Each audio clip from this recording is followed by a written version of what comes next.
Happy Tuesday, everybody. Welcome to another episode of the Final Whistle with me and the Crimson Avengers, as usual, where we give you comedy, X's and O's, expert analysis, recruiting analysis. We give it all, and yes, we will roast Auburn every now and then.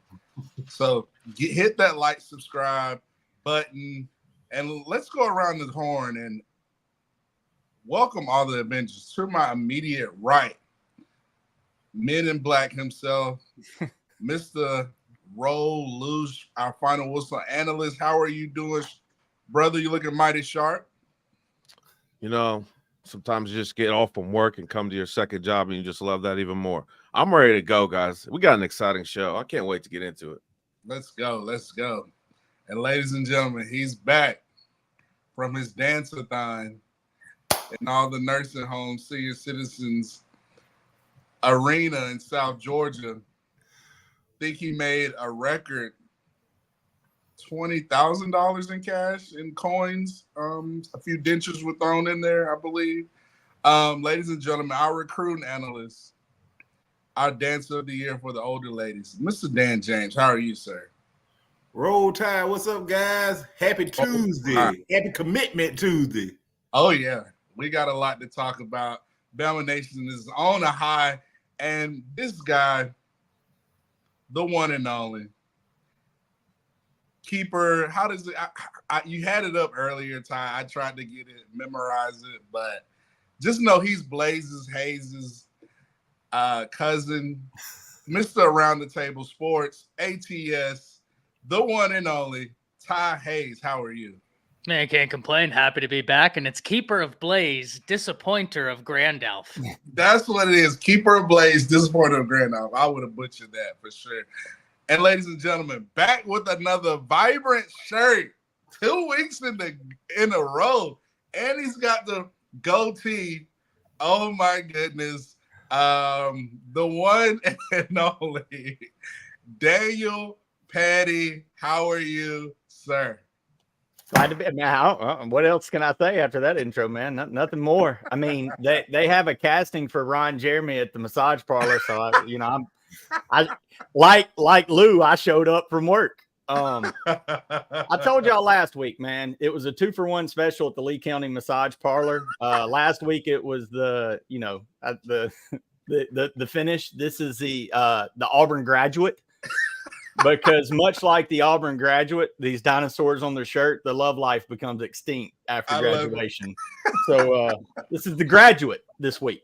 The graduate. I love it. The graduate. And wow. Get those shirts from dadbods.com. And do you have a tattoo if you roll your sleeve up? Does it say no regrets? Look, man, I've gone to icon status on farmersonly.com with the latest get up. So, I mean, y'all can lay off. Let's go. Let's go. And we like to shout out all our fans in the chat: Van Edwards, Daniel Berry, Ephraim Davis, Low Tide. Thank you all for joining the show. Bring somebody else. Listen. This is the Final Whistle, but we would not be here if it wasn't for the original Bama Standard, your number one content for Alabama football news. And we would not be here without our wonderful sponsors in workspacesolutions.com, workspace solutions at workspacepros.com. You want to take your online digital presence to the next level, hit those lovely people up at Workspace Solutions. That is at workspacepros.com. They do an amazing job.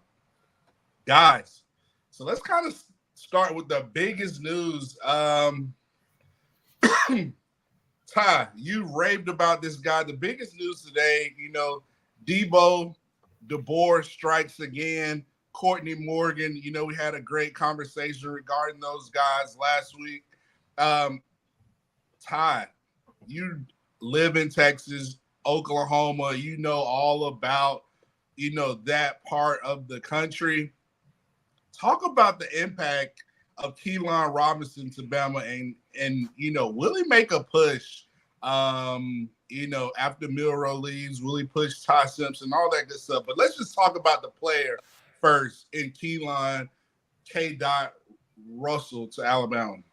Yeah, guys, I've been very high on this quarterback prospect. He has been flying up recruiting boards. Not long ago, I believe it was just outside the top 300. If we look right now at the 24/7 Sports Composite, he's number 38 nationally, the number 6 quarterback, top 10 in the state of Texas.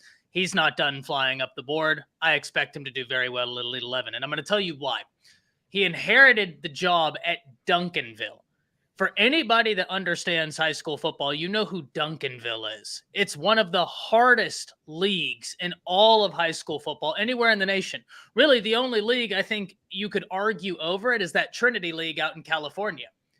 2022, he inherits it, goes 15-0, leads them to a state title. 2023, 14-1, once again a state title. 29-1. At the Texas 6A level. Gentlemen, what's more, this past season, 72.1% completion percentage, 3,483 yards, 38 touchdowns to 3 interceptions. He also is a dynamic athlete. He uses his legs as an extension of the passing game, accounting for just shy of 400 yards on the ground, though he averaged 5.82 yards per carry. This is a dynamic athlete in every sense of the word. And really, if you look at it, he reminds me a lot of the same type of quarterback that Nick Sheridan and Kalen DeBoer just developed and sent to the NFL, Michael Penix. Their games are very similar. In fact, Charles Potter, I believe. Charles Potter, yes. He has a comp for him for Jaden Daniels, which I can see. I also, if you were to say Michael Penix, I really see that one. This is a massive win. People like Keelon Russell. I think he's going to be able to be a ripple effect prospect, one of those guys that commits, but just like when you throw a stone in a pond, there's that initial hit. There's also ripple effects that go thereafter. Watch out for those ripple effects. I love that analysis, the ripple effect. Dan, you're our lead recruiting analyst. Give us your take regarding Keelon Russell, his impact. Ty mentioned that ripple effect. Just kind of go in and, your observations regarding this kid. Yeah, it was actually Charles Powers that you were trying to. Oh, Charles Powers. Yeah, okay. Charles Powers. Alabama got their guy. Bama, this is a case of Alabama being very patient with the quarterback process, going after their guy. Because, you got to remember this staff came in late, so they had to be a relationship, form relationships quickly, So, oh my goodness! But they did their due diligence with guys. We were looking good with Deuce Knight early. Then Juju Lewis, George McIntyre, guy like those. These guys were already committed by the time the staff got in. So they were very patient. We've always had KJ Lacey who we could fall back on. But the staff, as soon as they were able to go out and evaluate recruits, they went out, they looked at this guy, and they offered immediately. That told me something right there, because they brought in, like a few weeks before, they brought in Matt Zollers, the quarterback out of Pennsylvania that committed to Missouri, but they didn't offer him. They watched him evaluate and everything, but they didn't offer. And that told me they were looking for a special type of player. So for them to go out and look at this guy and immediately offer, that told me that's the guy they really wanted. And toward the end of last week, I started feeling really good about our chances. I said there's no doubt this guy will be in the class. Like Ty said, 3,400 yard passing, 30 plus touchdowns, the 3 interceptions, as a junior, in probably, arguably the hardest league in high school football. Very high level competition, So this is a guy from a program that we started to make headway with, Duncanville, and I really like the comparisons that you said. Michael Penix, very athletic guy, can throw on the run, above average athlete, excellent athlete, and accurate passer. So I'm really liking this, and like Ty said, I'm expecting ripple effects within the next couple of weeks, and we'll speak more on that later. Awesome. Mr. Men in Black himself, final whistle analyst, Lushan, your take. It's a great day to be an Alabama football fan. I can't really say anything better than what these two guys said up there. They killed it. They smashed it. But the bottom line is Kalen DeBoer is winning, and he's winning big. And like I said, just be ready, college football, because he's about to put something. He's about to put a show on this fall. We tried to tell y'all a couple weeks ago. Tried to tell y'all. Listen, we tried to give you that warning shot. That Petty will have a vibrant shirt. You know, he's cooking. Kalen DeBoer is cooking about like Daniel Petty's shirt. Off the radar. Petty, give us your take regarding Keelon Russell. Oh man, it's just exciting because like you can't, like Lou said, you can't really add to what Dan and Ty said about what the kid brings to the table. He absolutely has that athletic Penix vibe. God knows what the but I can't. But anyway, no, it's just depth. You can't forget Austin Mack already on campus. So man, for any time for a team to get better, you got to have competition, and not everybody comes out at the next level. But you got a kid like Ty alluded to that's done it at the 6A level in Texas and has won big. He's going to come in and provide competition, and man, you just know you're in good hands years down the road. You got Milroe now and Simpson and Lonergan, but then you've got a Mack, Keelon Russell brewing, and it's just a lot of talent, man. It just, again, this offense is going to be all right for years to come. We ain't got to worry about it. And look, they are doing a Ron Jeremy through the years casting. They need an 18-year-old version, Van. And you got to grow some stuff out to be 18-year-old Ron. The biography on X. So, guys, while we're talking quarterbacks, you looking at our quarterback room. I want to keep it here on our quarterbacks. Jalen Milroe, Ty Simpson, Lonergan, Austin Mack, now Keelon Russell. Guys, let's discuss this. PFI came out with top college quarterback rooms. I want to discuss this while we're on the topic of dynamic quarterbacks, Keelon Russell. Guess who can I give you the rankings, and can we address this real quick? Top 10 quarterback rooms from Max Chadwick College Football. Number 1, Georgia Bulldogs. 2, Oregon. 3, Texas. 4, Ohio State. 5, Alabama. 6, Ole Miss. 7, Florida. 8, Notre Dame. 9, Penn State. 10, Missouri. Can we start and annihilate this? Just for me, can you give me that back half one more time? I'm back sorry. Half? Yeah. From Ole Miss, number 6. Florida Gators, 7. Notre Dame, 8. Penn State, 9.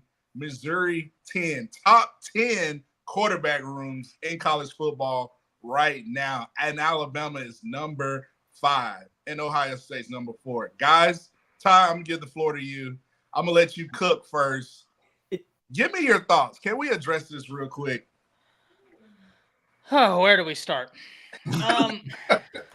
Look, there are some rooms that I think are certainly interesting, right? Like, I gotta admit, right? If I look at the top 5, for instance, Oregon and Texas, they both have really good quarterback rooms. Oregon getting in Dylan Gabriel, who's one of the more seasoned starters out there. I'm not saying he's the best quarterback in the nation. He's not, but he's also a quarterback that's not going to make mistakes. And we know this about Dylan Gabriel, and he actually fits into that offensive system, and it gives a chance for Dante Moore to learn and grow behind him. I really like that quarterback room. Texas, listen, Quinn's coming back. If he fixes his footwork, that's going to help his deep ball accuracy. Then you have Arch, who looked real solid in that A-Day. You have Trey Owens, who I'm very high on. I don't need to really talk much about Bama. Bama, with the addition of Russell, is now 4 deep. Jalen Milroe will be competing for a Heisman. I think he's going to turn heads this season, especially since he has the quarterback coaches and offensive minds to go along with it, from Nick Sheridan to Shepard to Kalen DeBoer to even Ellis, who was the quarterback coach, passing game coordinator, offensive coordinator at Western Kentucky. But some of these absolutely just don't make any sense to me. Ohio State, respectfully, where are we going off of this?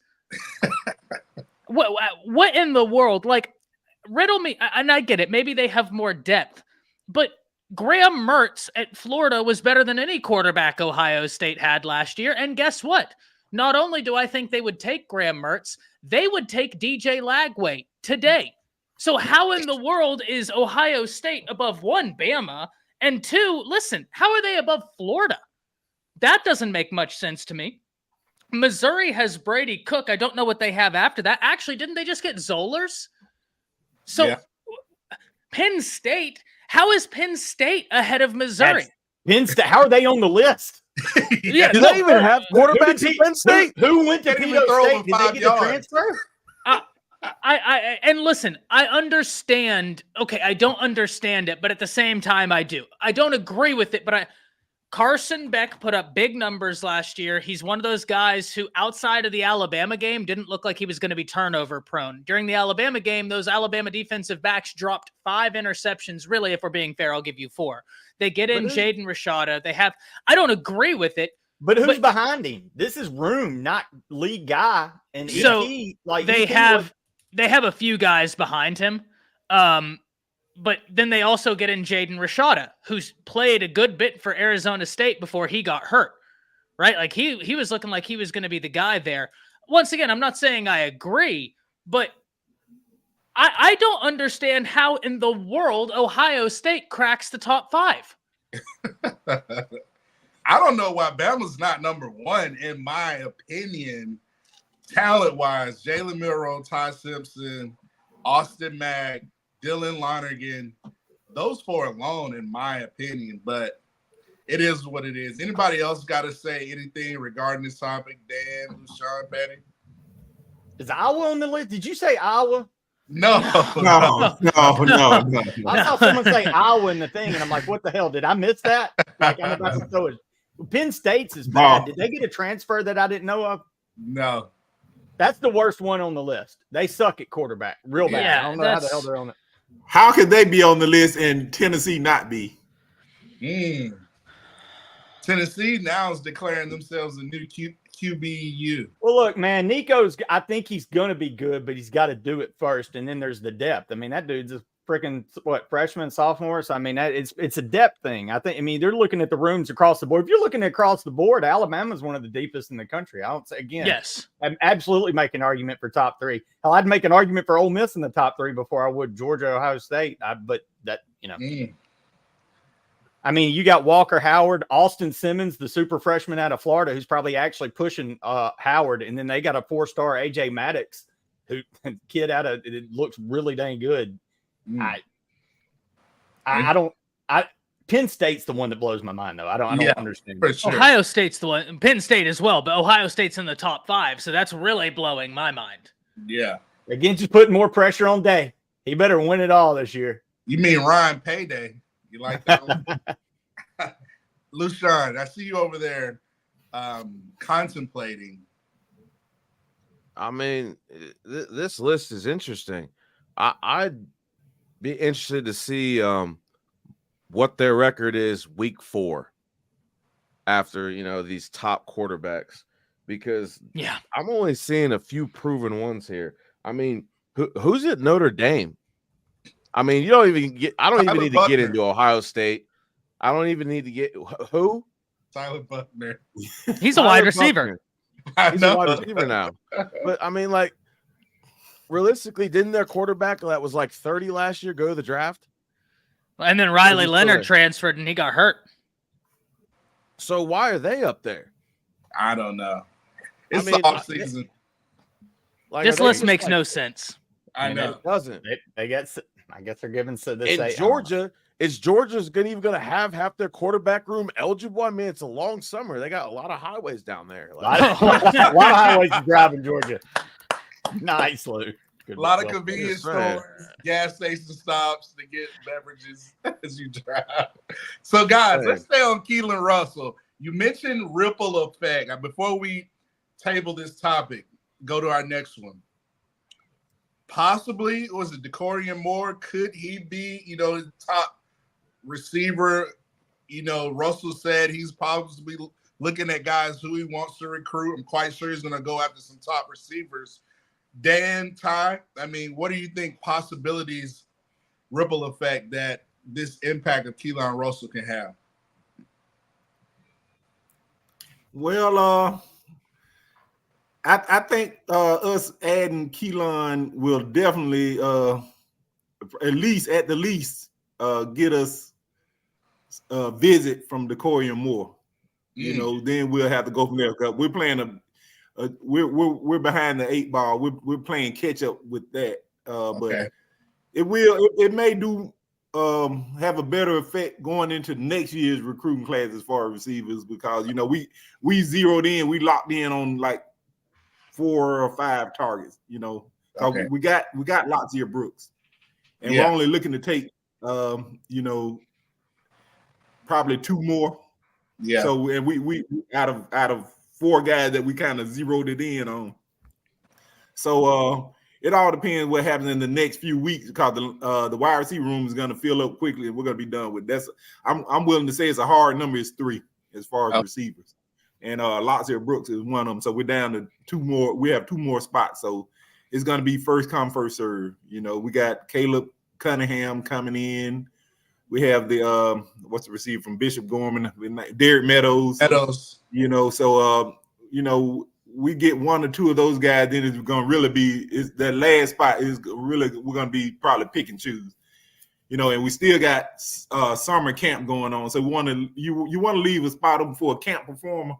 You know, because those guys always hit. So, but I think at least it'll get us a visit. You know, with Decorian Moore. Okay, Todd.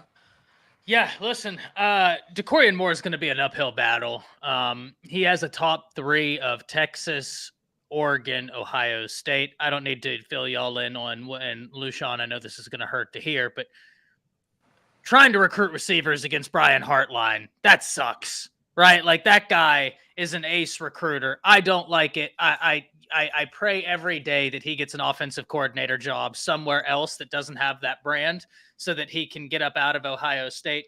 But the dude can straight up recruit, and he's done really solid work with wide receivers. But so has Bama. And when we look at what Shepard just did, he just sent 3 wide receivers to the NFL draft. Like, if you're Decorian Moore, why not at least listen to the pitch? Even if it's an uphill battle, listen to the pitch. Your quarterback is out there. Going to be interesting to see. Now, there is a tight end. Is it Townsend, Dan? Yes, Nick Townsend. This one could pay dividends for Nick Townsend.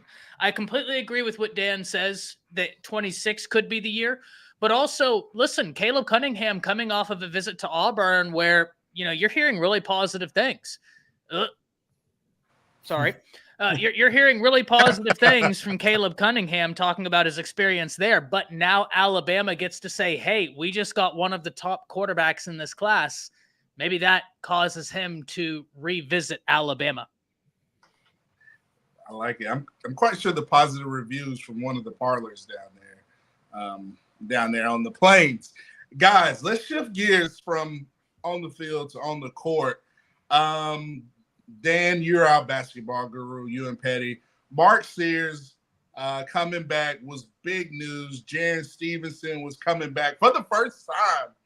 I think Alabama basketball and football will have national title odds of winning the national title. I mean, just when those 2 guys coming back.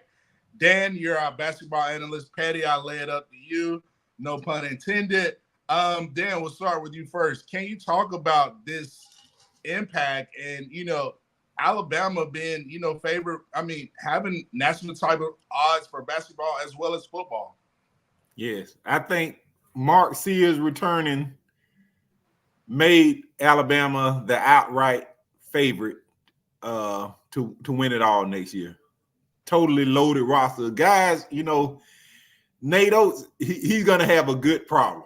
And his problem is getting down to a 8 to 9 man rotation. You know, you know, you got a lot of shooters. It's going to come down who's willing to play defense on the defensive end, because we're not going to have another defensive performance like we did last year. Yeah. Getting Cliff, you know, that was huge. You know, that's going to clean up a lot of that. He's an eraser. You know, so, you know, it's going to be on ball defense now. You know what I'm saying? now, and plus guys can be able to gamble more. You know, when you got Big Cliff back there, Grant Nelson can be able to play more his natural position on the defensive end. You know, so I'm really loving this roster. It's loaded, and I'm expecting a 34 plus win season. I love it. I love it. Mr. Ron James, Daniel Petty, give us your take. Absolutely, man. And look, it always gets crazy when you get into the big dance, but the whole thing that we in a year that you made it to the Final Four that we complained about is we had no low post presence. We needed that big guy that can bang. We could, it didn't matter how many times we played against the Purdue's of the world, it wasn't going to work.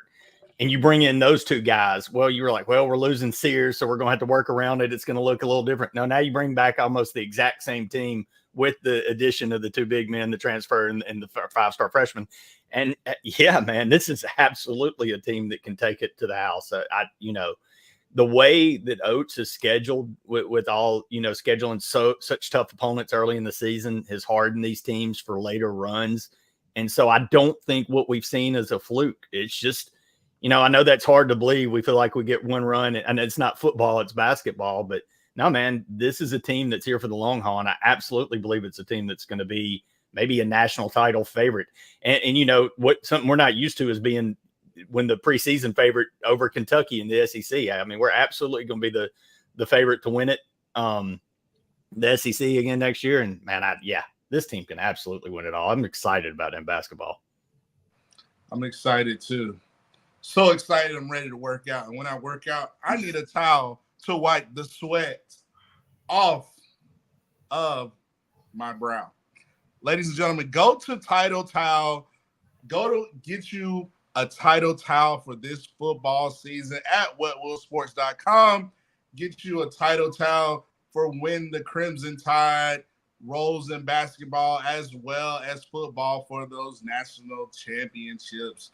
I mean, listen, whether it's in Coleman Coliseum or Bryant-Denny, you need to be waving that Title Towel that you can get from wetwillsports.com and use the promo code STANDARD.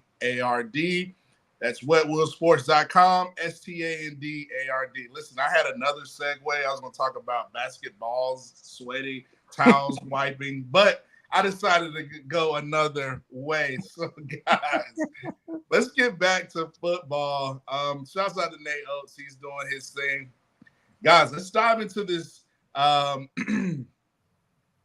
Alabama defense. We discussed some things regarding, Alabama. Let's discuss Saban versus Wommack coverage. What are the differences and the advantages? I'm going to start with our lockdown corner, Ty Hayes.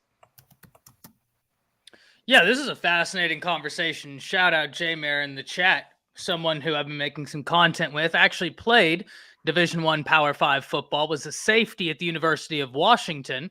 And so it's always awesome to talk to him. He's got some great insight on the move from DeBoer from Washington to Alabama. And he has been great in kind of helping me understand these key differences between what Wommack is doing and what Saban did. Everybody says that Wommack has a 4-2-5 defense, but more specifically, he refers to it as a 3-4 nickel. So there's not going to be this massive change in what Alabama's doing. Specifically, though, in the secondary, that's where you're going to see a big difference. Saban had your match coverage, right? Which Saban was one of the first to really start running this. And now you look, there are more programs in college football attempting to do so.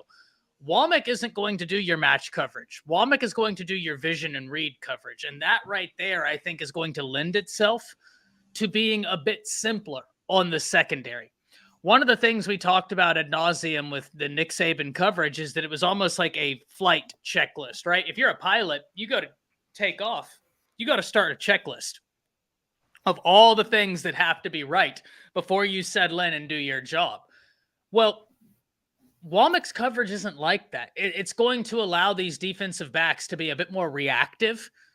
And I think that especially when we look at what Alabama has, you already have some experienced guys in Damani Jackson. You got Deshaun Jones. But it's going to allow these younger guys to get acclimated quicker. I'm very excited about that because it's going to be tough to keep some of these younger guys off the field. And now there's a scheme that's not one of the most difficult defenses in all of college football and all of football to learn. Lushawn, I know you've done a lot of research on this. I think one of the biggest differences in their defenses, especially would have to be the coverage, would just be like Todd said. They're not going to be so focused on one person doing their job. Everybody's going to be reacting to the ball. Like he said, it's swarm defense. And it's going to be interesting to see, like Ty said, are they going to be able to keep these freshmen off the field? Because one of the things we haven't seen lately, and part of the reason is because what the scheme they were running is that the young guys just couldn't grasp it. It's not that they weren't talented enough. It's that the scheme was just complicated and it took a couple of years. Now you get coaches in here that can actually instill the scheme, know the scheme. And these guys have been there since what? The springtime? Some of them even before that, with these coaches the whole time. Well, since January anyways. So all that work going in and prep for the season, our secondary, I think we're going to go back to the old secondary where we see at least, I'm going to say at least 15 interceptions. At least. Because we have straight up ball hawks everywhere, and they're interchangeable. They're interchangeable. And we got corners deep, at least 1, 2, 3, safeties, 4, 5, and 6. Like, Wommack's coverage is going to allow these guys to eat as a whole. And I think it's going to be better for our defense. We're going to start seeing turnovers again. Patty, your take. Man, and I wish I'd have thought about this earlier. I tried to reach out to Tyler Siskey, who coached at Ole Miss under Womack's dad and then at Alabama under Saban. So he would have some really good insights on this. We may revisit this later if I can ever get an answer from the dude or try to get him on the show. But, man, this is more probably throw it back to Ty because, man, it's the X's and O's stuff. But I would think with Saban's, blitz packages, your guys are left more on the island and man coverage. And with that star husky, whatever that they call it, with the hybrid, you see a lot more zone. And I guess that tends to what Lou's referring to with eating and rushing to the coverage. So I expect that maybe that to be a little more of a difference with I don't think Womack's going to blitz as much or have as exotic of a blitz package, but I could be wrong there too. So I'll let those guys speak to that. But that's what I hope to get from Mr. Siskey, but I can't add much more than those guys on that. But that's what I would expect to kind of see a difference in. Okay. Dan, before I give it to you, we got Mo Linguist, Herschler. What are you expecting from this defensive secondary with the talent pool that we have being a lot different from Saban and Wommack? Well, I'm thinking the biggest difference I'm seeing is probably going to be on the corners. Less press man. We'll still utilize in some capacity, but this scheme, it uses a field corner and a boundary corner, whereas Saban's system used the left corner, right corner. The field corner plays the wide end of the field, boundary corner plays the short end side of the field. And another difference I'm thinking is in the safety. The safeties in this coverage, they'll be allowed to be more aggressive. So those are the two biggest differences that stand out to me. And another thing I'm liking about it is less complicated, like Ty alluded to. It's simpler. So we with the coaching changes we had throughout the same years, the coaches had to come in and learn Saban's coverage before they could teach it to the players. So this here is simpler. So it allows guys to to read and react more. Like Lou said, be able to fly to the ball, and like he said, I'm expecting more turnovers this year. More turnovers, new faces, more versatility. It's going to be exciting for the Crimson Tide. And I think, 88 days away? Ty, what were we going to say? Yeah, actually, talking about the turnovers, I'm going to see if I can't find it. But Wommack at Indiana, they led the nation. They were like top 2 or led the nation in turnovers. Let me see if I can't find this right here. I know they had incredible progression in terms of where they started before he got there as opposed to where they finished. But I do remember there was something about him having one of the top systems in the nation in terms of being able to generate turnovers. I know that his red zone defense was really highly rated over at Indiana. And so I think that's some of the things you're going to start seeing. Yes. I'm excited about that. Speaking of the Tide getting turnovers, let's shift to the schedule. We know that some times came open. I think the Georgia game is primetime game, night game at Bryant-Denny. I think all the first 3 home games are all night games at Bryant-Denny, but the Georgia game at Bryant-Denny, hosting the Georgia Bulldogs, 6:30 ABC. South Florida, kind of a revenge factor for the Tide. That game would be 6 o'clock at ESPN. Guys, let's dive into the schedule. But first, I want to give a little statistics before we shift gears. Alabama odds to win the college football playoff, hot from Brett McMurphy. UGA has 3-1 odds. Ohio State 4-1. Texas 7-1. Oregon 8.5-1, and Bama at 13-1, followed by Ole Miss at 15-1, and right after that, LSU at 17-1. Guys, if Alabama's going to make the playoff with the fifth best odds in the country, they're going to have to go through a tough gauntlet schedule right now. ESPN FPI's top 25, as it's showing, Georgia 1, Oregon 2, Texas 3, Ohio State 4, Bama at 5. If you look at Alabama's schedule so far, Alabama's got to play number 1 Georgia, possibly number 8 Oklahoma, obviously number 8 Oklahoma, number 9 Tennessee, Missouri ranked at 10, LSU at 13, and you won't believe this, Auburn at 19, according to this ranking. Guys, Alabama's going to have to go through a gauntlet. Got some tough road games, obviously Knoxville, Baton Rouge, but, obviously having to go into Norman, Oklahoma. Can Bama finish in the top 4 and make it to the 12-team playoff? And I'm going to start reverse order. Let's go Daniel, Ron James, Patty.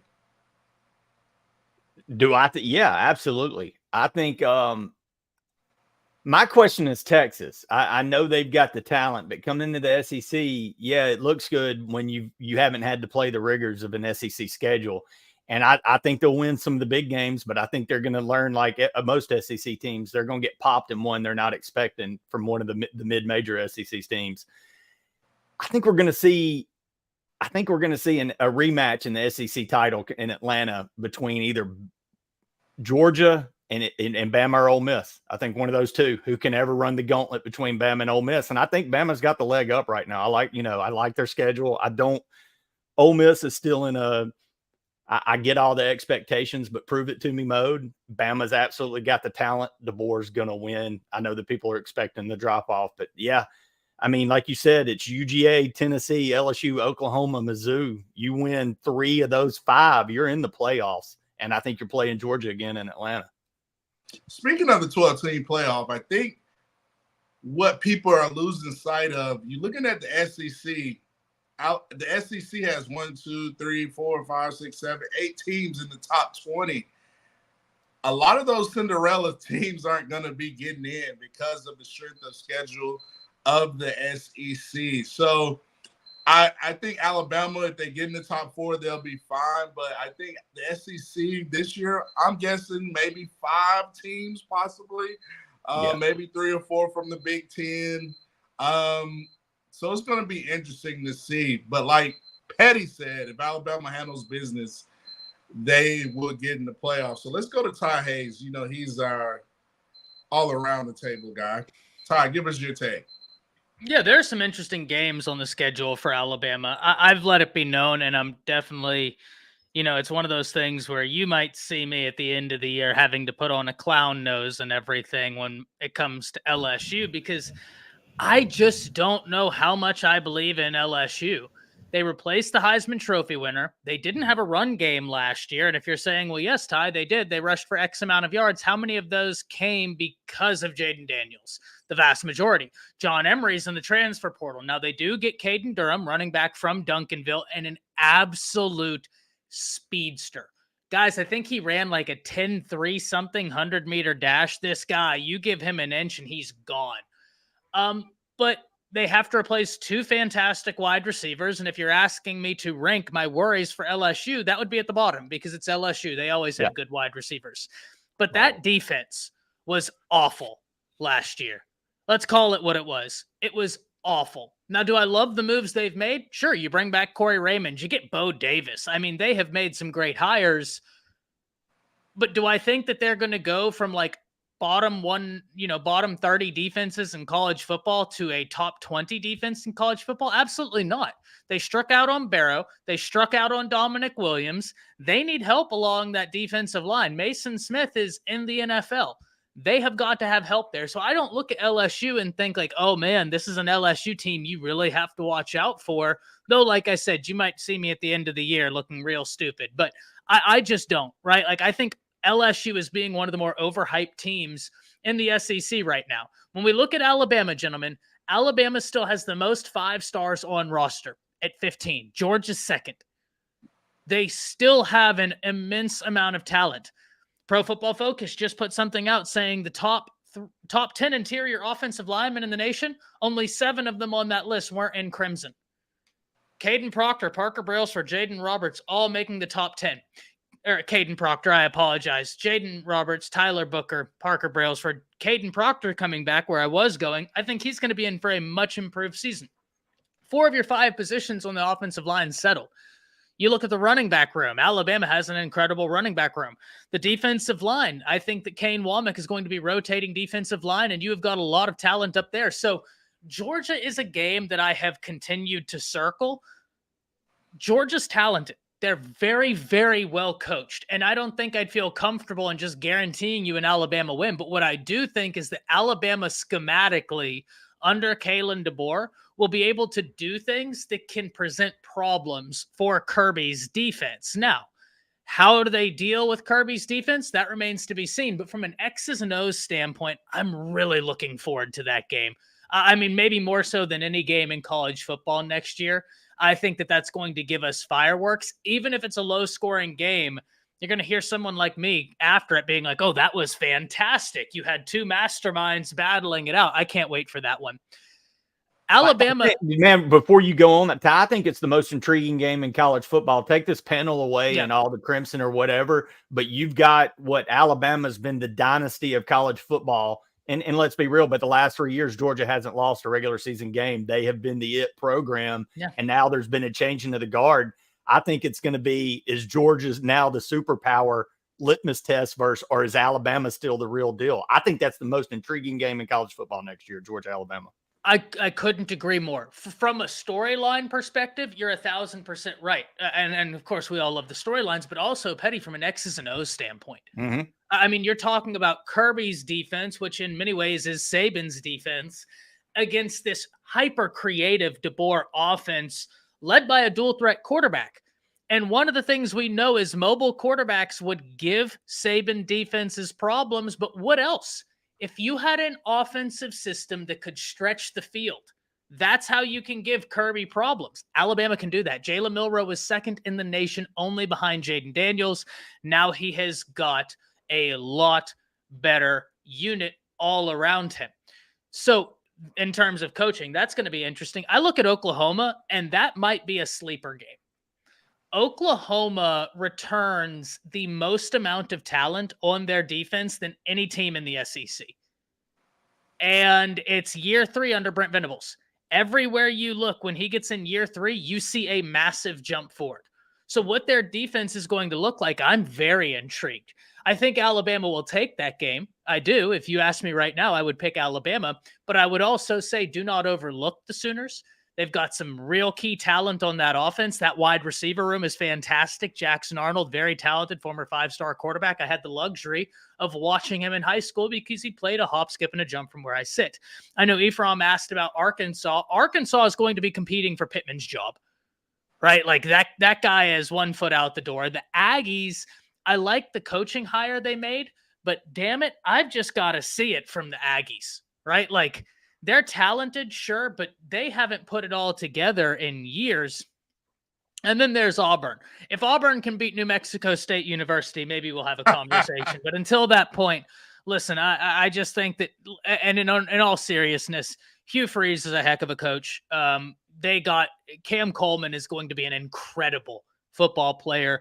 He's going to be fantastic, but I just don't think you have the quarterback play to be able to beat Alabama. I just don't. And it's in Tuscaloosa. So I think Alabama will be very much well competing for a college football playoff spot. Interesting. LaShawn, your take on Bama. You know, I think I'm going to take this a little bit further than what Petty and Todd just said, just to kind of piggyback a little bit. The Georgia-Alabama football game might be one of the most iconic games ever played because it has a possibility of being repeated not once, but twice. Or 3. Nah, twice. Because you got the SEC championship and then the playoffs. I mean, that right there, it could create one just interesting trickle down in college football. And I think it would break college football if it happened like that. But the top 4 in the SEC finishers, I mean, let's be honest, Alabama's going to be there. Like, flat out. There's nothing on this team, attitude-wise, skill-wise, schematically, that leads me to think otherwise. Like Ty said, LSU's defense has got more holes, and we're just not going to go what Hugh Freeze does in his other time. But you don't really have that many established teams to really say that are going to beat Alabama. Ole Miss didn't do it last year. Yeah, they made some, attributions to the team. I'm not going to clown Petty's team because that's his bread and butter. But clown them. They deserve it. Lane has a knack for not, I don't know. I love Lane to death, and that's my guy. But sometimes his players forget they're playing Alabama. Like they're playing Alabama hype-wise until they get on the field and realize they're playing Alabama. And I think once people actually get on the field with us this year, they're going to realize that we're still very much so Alabama. And with these new upgrades in coaching staff and then scheme-wise, and then the advancement of Jalen Milroe, and then an actual offensive coordinator that has an imagination, that actually has good guys to bounce ideas off of all throughout the offense.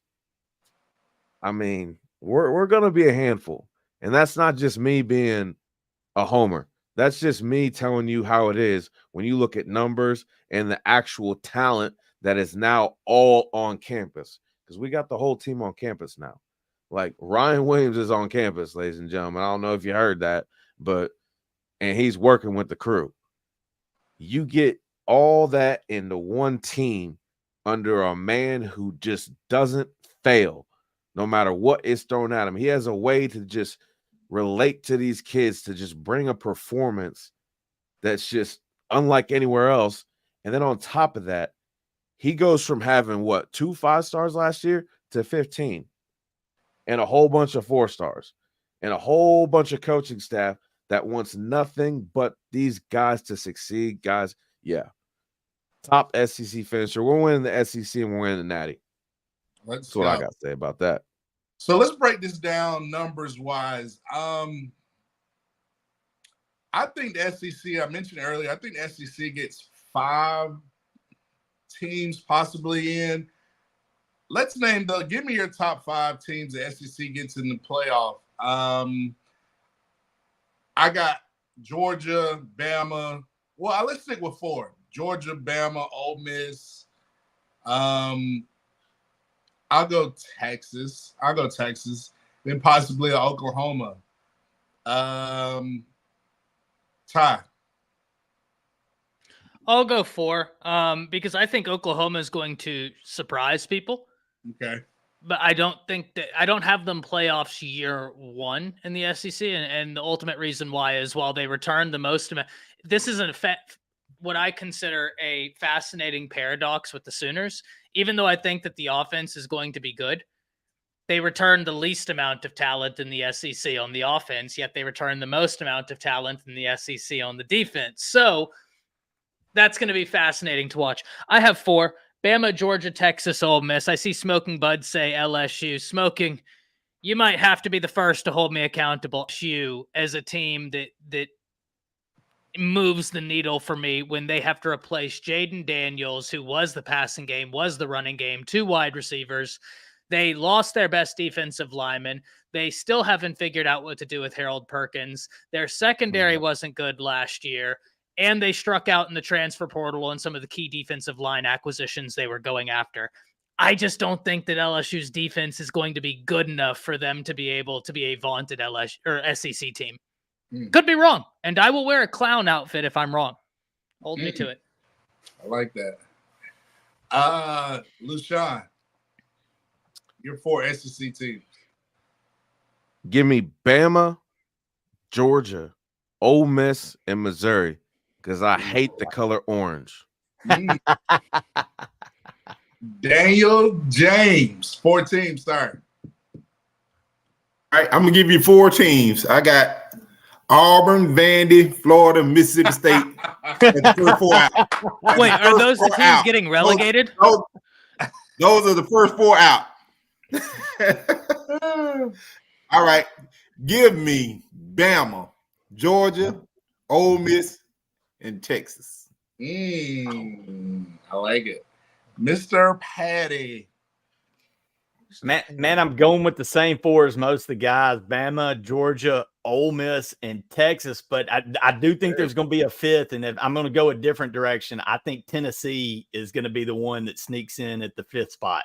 Ew. Sorry, guys. I know that eggs flame away, but no way of 2 orange teams. No, too much orange for Lou. I'm sorry, Lou's got his Hitman suit on. I shouldn't have said that. No, you shouldn't. I know where you live. Like look, just get Ole Miss and Bama in. I'll be good. So yeah, that's it. I mean, we got those 4 to 5 teams in the SEC. I think the Big Ten probably gets 3. I'm going off of. All right, who's the 3rd for the Big Ten? Yeah, okay. So Ohio State, Michigan, and then who's number 3? I don't have Michigan. Michigan ain't getting in. It's going to be Oregon. Ohio State, Oregon, and possibly Penn State, maybe. No. What? That's the only thing I can think what did of. he say? No. But I don't know, man. They may get 4 in then. I forgot that they added. I'm forgetting they're adding Oregon and all that crap. Maybe you. No, they're gonna get. Y'all think Michigan falls off that far? They still cheating. They ain't quit cheating because Hairball left. He ain't that great of a damn. They're coach. going to the Cheez-It Bowl, sir. Bro, Michigan already lost too many players. We got half their secondary. So they did sustain a really tough injury. 2? You think that's the Big Ten only gets 2 in? No, they'll pull something out of their ass. No, Franklin always wins 10 somehow, so they'll get. No, Wisconsin will get in. Wisconsin will sneak in. No, they're only going to win a quarterback. Wisconsin's only going to win about 6 games this year. Listen, after we get done tuning them up, they'll somehow just sneak in there. Now, I think Wisconsin. I don't like how Hugh sneaks in the back door of the massage parlor. The VIP, the side entrance. Yeah.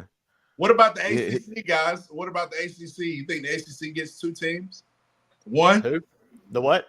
The ACC. Is that a conference? Dan? Who do they get in, Dan? Those I think the American Conference gets in a playoff team before the ACC does. Let's be real. You saying the crying Seminoles, Dan? I think Tulane gets in before an ACC team gets in. I think a Big 12 second ACC team gets in. Big 12 Light gets a playoff team before the ACC. Well, every conference will have one in because of the automatic bid. Okay. Well, Colorado must be the money, Deion, Coach Prime. I actually think Utah, man. Like if Cam Rising stays healthy, Utah is going to be really tough. UCF is a sneaky pick in the Big 12. We talked about this on my show. I know we have a little bit of time, but I don't think that the Big 12 is going to be the best conference. Not my contention in the slightest. I think SEC is a better conference this year. I don't think there's any debate around it, especially when they add in Texas and Oklahoma. But in terms of the most competitive conference, like a conference that will absolutely cannibalize itself, I must admit, guys, I'm really excited for Big 12 football this year because you have the holy war between Utah and BYU. You have got some fantastic games. Kansas State is a sneaky team to watch in the Big 12. There's Utah, there's BYU, there's UCF. Like, that's going to be a really, really fun conference to watch this year. A really fun conference. It's exciting, guys. I'm so excited for college football to start in about 88 days. So, guys, before we round it up, don't forget to stay at the Bama Standard for your one-stop shop for Bama content. We got shows tomorrow night. Crimson Dynasty, Wednesday at 6 p.m. Central, starting the one and only Final Whistle Dan, Hannah Stevens, C. Payne. And on Saturday nights, Talking Bama, Saturday at 8:30 p.m. Central. That's 8:30 p.m. Central. Talking Bama Saturday. And don't forget the one and only Teeks Take. We're going to say, Patty. If y'all ever notice, though, that our man Dan, as much as we love him, he'll call in sick for our show, but he don't ever miss the ladies. He's always there. Always about the ladies. Always there for the ladies. I didn't want to call him out, but Dan, what do you have to say for yourself? Yes. Listen, different starting time. It's just the way things worked out last week. I kind of messed up my own self up, but I'll tell y'all that in the production room. You know what I'm saying? But, I'll tell y'all that story with last week. But yeah, I call cap, as the young people said. Guys, before we get announced our socials, please follow us, guys. Word on the street that the NCAA might allow colleges to brand their jerseys. Word on the street. Auburn possibly could do Massage Envy or FarmersOnly.com to brand on their jerseys. And Athens in Georgia, Michelob Ultra. Speed Racer. Yeah, Speed Racer. Any other brand deals possibly? Goodyear tires.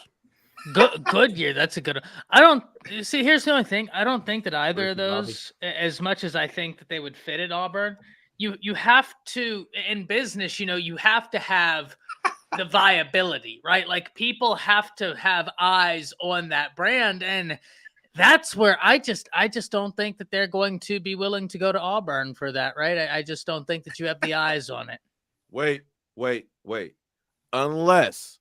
Unless you somehow get a deal with cattle and somehow morph that into a jelly form of something, I think Auburn could possibly make that work. I think they're good with cows and jelly. I Those think are two things I know that they can do. I heard Massage Envy is huge. They're getting the biggest bid for Hugh Freeze's attire just alone, I heard that Six Flags is going to be the sponsor for Colorado because that is a circus. Ooh. Wait, who's Kirby getting sponsored by? The Ghost of Nick Saban? The ABC store. Formula One Racing.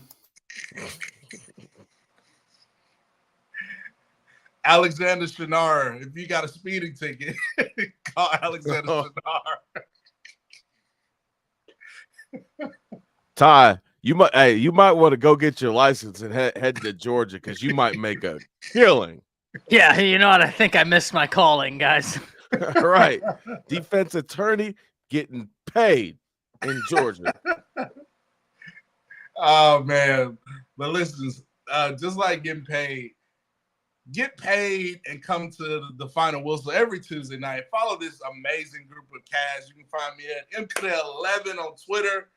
X, X is starting adult content, but we'll save that for another show. Dan James, how can they follow you, sir?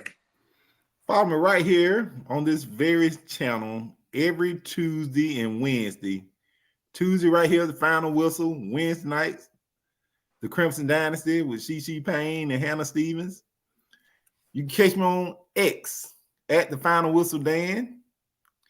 And you can catch me on Instagram, Dan James IV. Y'all make sure y'all hit that like and subscribe. Hit that like, subscribe. Mr. Men in Black, who you going to take out tonight? Look like you like Hitman, the movie Hitman. Now listen, we never tell stories. But you can find me on X, Rouge21. Always sharing something Alabama football, because I'm telling you, these next couple weeks are going to be interesting. Caleb DeBoer, Courtney Morgan and company done set the stage. It's going to be a great summer if you a Crimson A fan. I'm telling you that. And you can also find me Facebook and Instagram, Lucian Graves. I'm always on there sharing some whatever's going on in recruiting. And most importantly, and guys, I cannot iterate this enough. You can find me on Tuesday nights on the best show on the best network, the Bama Standard Final Whistle with the greatest panel of Avengers. Tuesday nights, y'all. Roll damn Tide. Roll dang Tide. Ty, how can they find you, Mr. Around the Table Sports? Yeah, you can find me at Over Around the Table Sports, constantly just talking college football. You can also find me in just over a week on Bleacher Report, where I will be talking about all things SEC football, talking about the teams you need to know that could be making a push at winning the most competitive league in all of college football. Let's Nice. go. That's Ty Hayes and Ron Jeremy bringing back the old VHS tapes from up under the bed, dusting them things off. Is that where they can man, find y'all keep talking about X. Every time I type that in my search bar, it takes me to a whole different place, and I can't find y'all. It's videos. It's not like it's not. I don't know what y'all talking about. Like y'all gonna have to be more specific. Farmers and pitchforks and stuff. Yeah. Look, man, y'all know where to find me. Facebook, X, but be careful what you type in. Miss Petty _Daniel. Every Tuesday night here with the gang, the Avengers cutting up, talking Alabama football, talking some trash, getting called out. But you can find me. I will be doing autographs in a local massage parlor near you. Also looking for shirts to add to my collection. So be on the lookout. Town near you. Wait. Question, Mr. Petty. Was that near you or near Hugh? Well, I can't go near Hugh because he books them out. So I can't get in when he's there. He gets the whole place locked to himself. So I got to go. I got to stay away from Hugh and the massage parlors if I want any action for myself. Fair enough. And like Hugh, how he books up all the massage parlors. The final whistle, we are on a roll, and we like to end on those two words. Roll Tide. Roll. See you next week, guys. Don't give a piss about nothing but the Tide. Blitz, Bama, blitz. Bama Blitz.